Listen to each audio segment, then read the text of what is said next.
Welcome back, friends. Welcome back to Solutions Watch. I'm your host, James Corbett of CorbettReport.com, coming to you in late January of 2025. And on this edition of Solutions Watch, I want to talk about a solution to the impending digital apocalypse. The end times are upon us, ladies and gentlemen. Oh, you haven't heard about it? TikTok was down in the United States for 24 hours or so before God Emperor Trump saved it. And in that 24 hours of darkness, oh my, did the certain portions of the internet have a collective freak out as they lost touch with the outside world. You think I'm exaggerating, but unfortunately, I assure you that I am not. And there is schadenfreude to be had here, but it's more laugh not to cry than any sort of genuine joy that I take out of this. But for people who want, break out the popcorn and enjoy this subreddit drama thread that was examining the ways that people on our TikTok, which for non-Redditors out there is the subreddit devoted to discussions of TikTok videos, I guess, the collective freakout, the meltdown that was happening during that 24-hour window where, for people who haven't been following the news, TikTok was shut down briefly in the United States because of a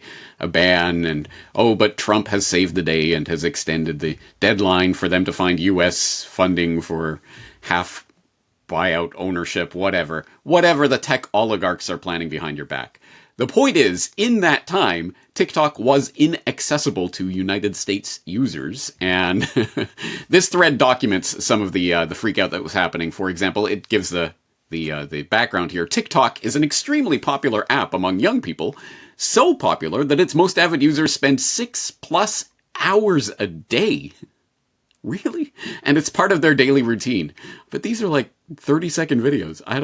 It got taken down yesterday? We can't even write the word yesterday anymore, apparently. And now users are freaking out on the sub and others. Okay. And so they highlight some of the responses. I feel lonely in a way that makes absolutely no sense. Well, you're right about it making no sense.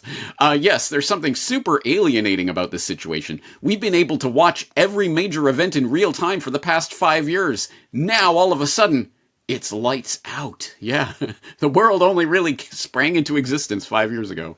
To which some of the more jaded users were apt to respond with things like, addiction can be hard to understand, touch grass, other such phrases. Anyway, as I say, break out the popcorn, laugh not to cry. The response of people to this TikTok ban, this momentary lapse in a connection, is, well, edifying in a way, because it does speak to a couple of things. One, it speaks to the absolute addiction to these screens and the various apps that are truly rotting people's brains. You don't need to be a behavioral psychologist running, government-sponsored studies in order to understand that, but hey, I can give that to you if you want it. Hey, a brand new study out just last week. How 1.5 hours of screen time a day affects a toddler's development. And you'll never guess how it does affect a toddler's development. Oh wait, you totally will. Children aged under 2 who spend more than 1.5 hours a day watching TV or online have weaker language skills and are more likely to misbehave at ages 4 and 8, a study has revealed. Wow, yeah. Shocking, I'm sure. Anyway, you can go and read more about this research. Shocking, amazing, groundbreaking research from the University of Canterbury in New Zealand. And I mock it. I suppose this type of research is just good to have, but I don't think we need it in order to understand that digital screen time is rotting people's brains. But beyond that, there was the other issue that was brought up in that subreddit drama, which is, oh my god, lights out. I feel disconnected from the world. We were able to watch everything in real time, and now we're disconnected from everything and everyone.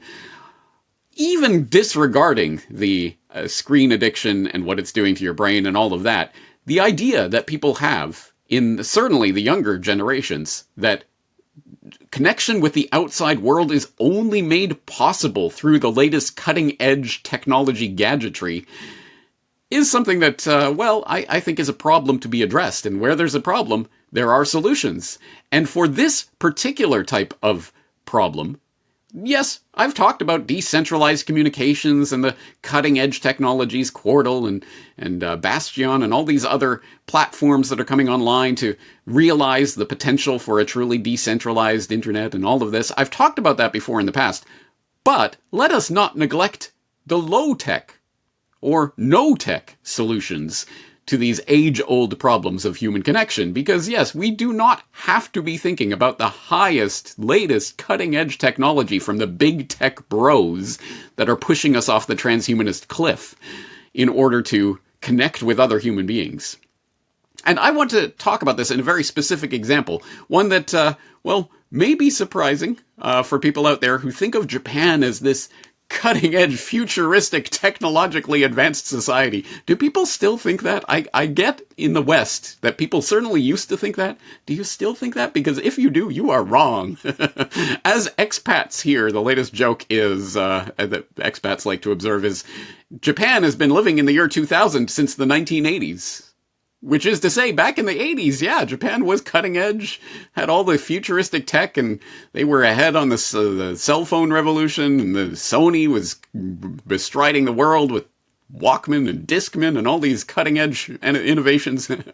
But since then, Japan has very much stagnated, and technology has not advanced like you would think it would. I believe there was a story just in the last year or two about various city halls finally getting rid of floppy disk drives for storing the data on their citizens and things like this.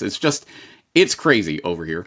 And one thing that still amuses me is fax machines are still a thing here in Japan.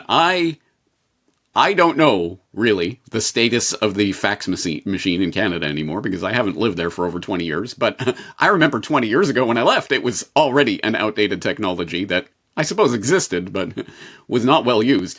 It is still used here in Japan, you better believe. If you are a Japanese business doing business in Japan with other Japanese businesses, you need a fax machine because documents will be faxed to you that then need to be stamped and then faxed back to headquarters. And it is crazy, but it always tickles me when I walk into one of the electronics stores here and there's an entire aisle of fax machines beeping and blooping, trying to draw your attention to buy the latest fax machine technology.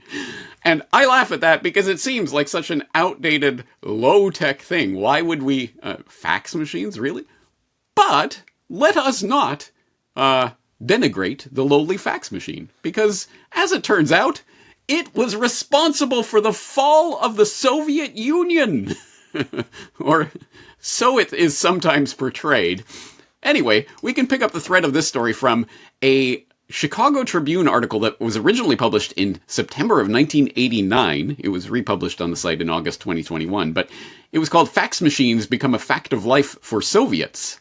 And it was talking at that time in the late 1980s how the fax machine was beginning to make its way through the Soviet Union. It says, the fax, the child of the marriage between a telephone and a photocopier, for those out there in the crowd who don't know what a fax machine is transforming the way that Soviets, from political dissidents to foreign ministry officials, communicate. It has eased the strain on foreign business executives trying to make profits grow in the Garden of Glasnost, and it has given birth to alternative news agencies in the land where TASS used to be the only game in town. Unknown in the USSR just a few years ago, fax machines have begun sprouting everywhere. Their presence marks a technological step away from the dark ages of rigid official control over the information flow. And they gave some examples in this. For example, the Sajudi's Information Agency, Sajudi's Information Agency, which was apparently the official press service of the Lithuanian Popular Front, an organization that has virtually become an alternative party in the Baltic Republic. And it talks about how it was transformed by using the fax machine to communicate with the outside world. For example, lacking proficient Lithuanian English translators, the editors faxed the information that they needed to the United States, where Lithuanian emigres translated into English, faxed it back. And that was one way that they could translate and interpret information coming from the outside world and connect with people around the world.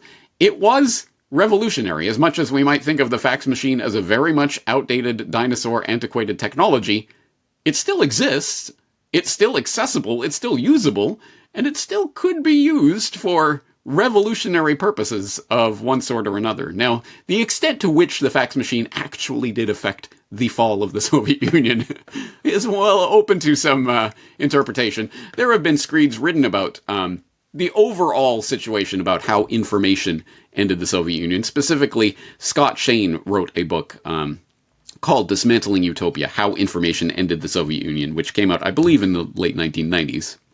And in this book, it talks about a number of information technologies, the computer and others, that contributed to the breakdown of the old Soviet control over information, and how the fax machine was one part of that. For example, on page 205 of this edition of the book, available at archive.org for free, for if you log in and borrow the book, he notes, for example, once in 1989, Endel Lipma, a key Estonian envoy in tense negotiations with the Kremlin, told me that if I needed to reach him when he wasn't around, I should simply fax a note to his portable fax machine in his room at the Hotel Rosia. Sheepishly, I admitted that my bureau did not yet have a fax machine. When I installed one a few months later, it operated around the clock, spewing out political communiques from nationalist groups and infant political parties, advertisements, and news from the new information services Interfax and Baltfax. Electronic equipment seeped into the Soviet Union the way water seeps into a leaky boat, and though for obvious reasons no reliable statistics were available, by the early 1990s, there was a lot of it around. And he goes on, there's other Oh. Sorry, guys. I think there's a delivery at the door. I have to get this. Hold on, just 1 second, sorry.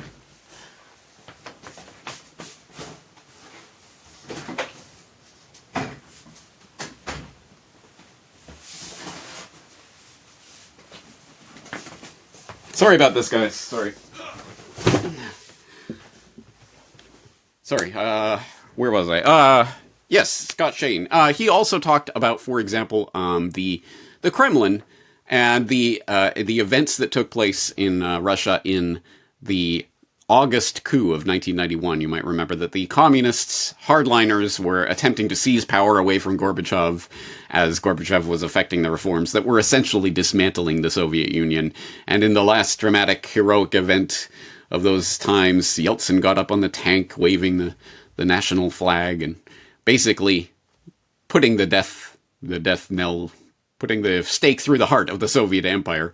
And the fax machine makes its appearance in that story as well. For example, here on page 261, Shane notes, the word fax had appeared in popular Russian only perhaps 2 years before, but the word and the technology had taken the country by storm.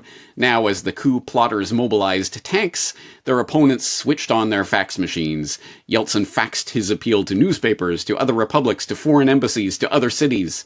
Landsbergis faxed his appeal to Western governments and to Lithuanian emigre groups. Milyukov, the commodities exchange man, faxed his protest to his fellow Russian capitalists. No self-respecting businessman was without a fax machine. Okay, excellent. So, there you go, the fax machine bestriding the world, taking it over by storm, supposedly. Well, anyway, to the extent that people would say the fax machine caused the fall of the Soviet Empire, they're probably wrong. But that it had some contributory role in that overall dissemination of information that ended the information blockade, that affected a true cultural revolution in the Soviet Union, and really did affect the beginning of that period of momentum towards the nationalist movements decentralizing and ultimately dismantling the Soviet Empire. Well, yes, the fax machine did have a role to play in that. And it does actually, I think, present to us, at the very least, a model for a way that a technology that does not have to be very advanced. I suppose the fax machine in the 1980s was, if not advanced, at least something technological. But it doesn't have to be very advanced in order to essentially do that, to allow people to communicate with the world around them. And specifically, given what we have just lived through in the past few years of the scamdemic censorship operation, the details of which are still just coming out. I have seen headlines in recent days, oh my god, this or that social media platform admits, PayPal admits they were demonetizing people based on their anti-COVID rhetoric. Wow, I never would have guessed. Okay, actually we were covering that at the time, but now the details are emerging of that. Again, all in this high-tech technological surveillance grid. Well, one thing that was not being actively talked about, let alone made a priority for misinformation, surveillance, and censorship, was the fax machine. And it does raise the question of ways that people could continue to communicate with each other, even in the event of a TikTok shutdown or shutdown of fill in your favorite app here. Again, it doesn't necessarily have to be the fax machine, but we should be thinking about lower tech solutions that are not on the radar of the eye of Sauron at this point anyway. And that actually brings me to an email that I received recently along these lines, talking about ways that people might neglect for sharing and getting this information out to others. Specifically, I got an email in from a listener called Susan. Subject line, call in to listen to podcasts? ? Very simple message. Is there a phone number I can call to listen to your podcasts? I live in New York City, and my computer died. Okay, the short answer to that question, Susan, is no. There exists no such number at the moment. But the question is, should there be? I recall, I don't remember which, but I know there were, perhaps even InfoWars at some point. I know there are a few podcasts that I've listened to in the past that did have a call-in number. You could literally call in and just listen to the show live.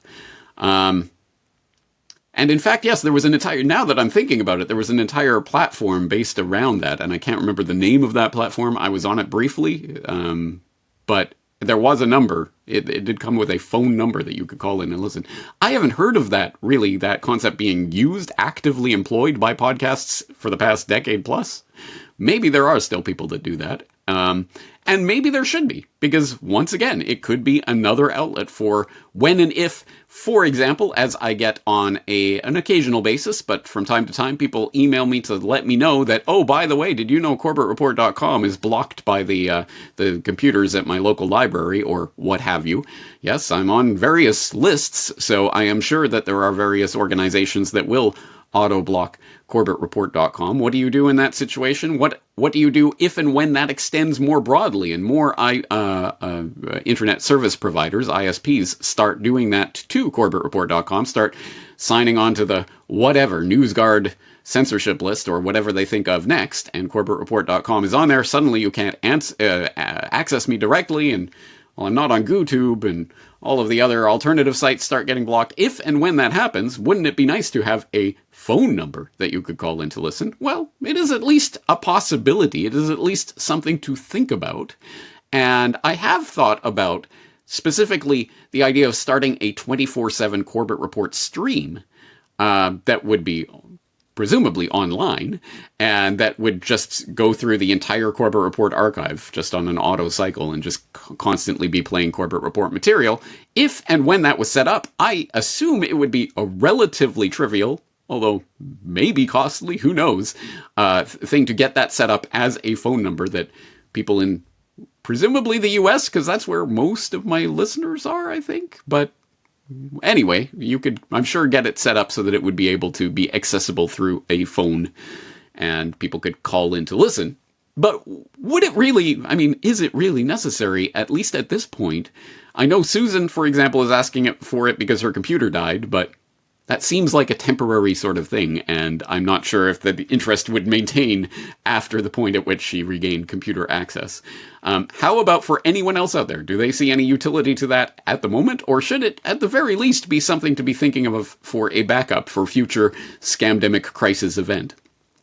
Anyway, it's something to be thinking about. Another potential option is, of course, shortwave radio, which is well, I won't say relatively easy to get into, but once you do, it is at least possible to spread a message far and wide, and I have listened to shortwave radio broadcasts from around the world in the past. I remember having a shortwave radio, for example, when I was in Dublin, or maybe when I was first in Japan, I don't remember, but I've certainly listened to broadcasts from around the world, and I know that various, even YouTubers and others have gone on shortwave radio with a program. That guy who does the food reviews, whose name is going to escape me at the moment. You know, that guy, the memeable guy. Anyway, he had a shortwave radio program at one point and other such things. So that's another option for, again, a lower tech way of, at the very least, if not completely evading the censorship grid, at the very least skirting on the edges where there is not so much action and not so much surveillance. Now, of course, the obvious retort will be, well, as soon as it becomes popular enough that people are actively seeking it out, getting information that way, it starts to boom, well, then they will just crack down on it. Well, okay. Then we find something else. I don't know what to say to the people who will say that we shouldn't do anything because if it ever becomes popular, it will be cracked down on. Okay, well then, curl up in a ball and die. But since you're against the Solutions Watch, I think we're always actively looking for something that will work at the moment. And I think that is what we should be setting our sights on, at least for the short-term planning. So anyway, those are some options. And those are on the low-tech side of things, I would say, at least at this point, because people are so invested in thinking about the latest digital googads and the screen time app options for disseminating this information. Sorry, guys. I have another delivery. It's a busy day. Just hold on 1 second. This won't take long. Hold on. Sorry.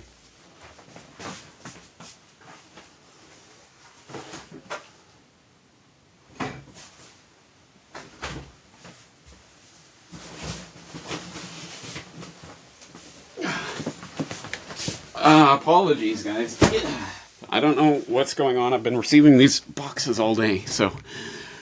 where am I? Okay, yes. All right. So, yes, there are low-tech options, obviously, on the table. But how about no-tech?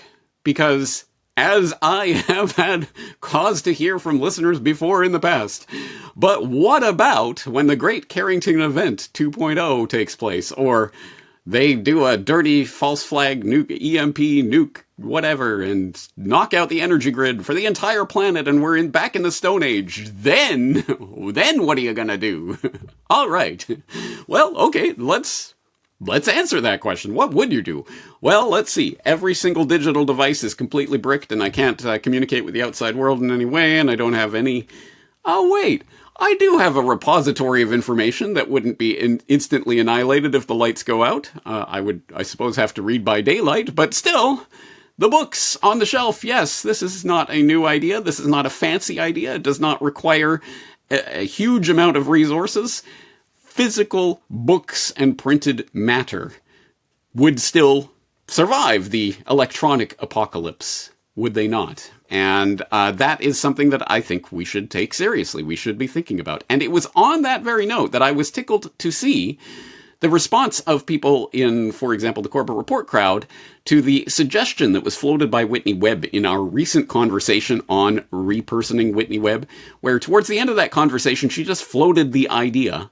You know, I've been thinking about starting a newsletter, an actual physical printed newsletter that would be sent out to subscribers that would be interested in receiving this information in a non-electronic form. And I saw several people responding quite positively to that idea. To be fair, there is quite a gap between, oh, that sounds like a good idea, I'm for that, versus actually putting down money to actually do and bring that idea into reality. So we'll see if, when, how that pans out. And I don't know. I mean, I suppose if there is enough interest, that is another thing that I could be thinking about for Corbett Report material. Why not get this out into the world in a printed format on a regular basis? That would be something, wouldn't it? And of course, that brings us to the broader question of printed material and books. Books. You have heard me talk about books before, and for many reasons. One of which is because I think, in the exact counter to that digital brain rot screen time that is turning your kids' brains into mush and turning their attention span into less than that of a goldfish, books encourage actual thought, actually quiet contemplation, actually require people to use some of their mental resources to think and to conjure up ideas, to weigh them. I think you can have a more a fleshed out and broader and deeper understanding of a topic if you study it through the medium of books than through the medium of TikTok videos. Hot take, I know, but it's one that I stand by. And of course, again, I have many books in digital form as well. I have audiobooks as well. I have physical books. But books, I think, of the physical variety are, I think, an important no-tech solution for many reasons. You've heard me elaborate on this before. For example, of course, the example that I always cite of the 1984 that was distributed, that people bought on their Amazon Kindle, that was destroyed, sent down the memory hole by Amazon because it turned out whoever put out that edition didn't have the rights to publish it or whatever. But just what an incredibly on-the-nose piece of news that crossed the wires several years ago, that 1984 had been memory holed. All these people who had bought it, suddenly it disappeared from their Kindle. But don't worry, I think they got their money back for it, so it's all right. But yes, that's why we need physical printed books that cannot be digitally changed and tampered by an outside force at a click of a button. I mean, I suppose they could implement some sort of Fahrenheit 451 type of world where they start to burn all the books, but until we get to that point, I think physical books might be a good last line of defense against the digital dark ages that threaten to encroach on whatever remains of our liberties. So, on that note, I think books... Sorry, guys. Sorry. Just... I can't... Come on.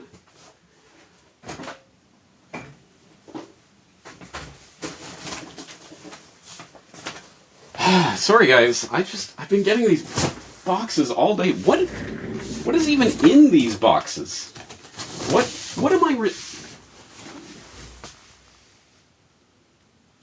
What the fuck?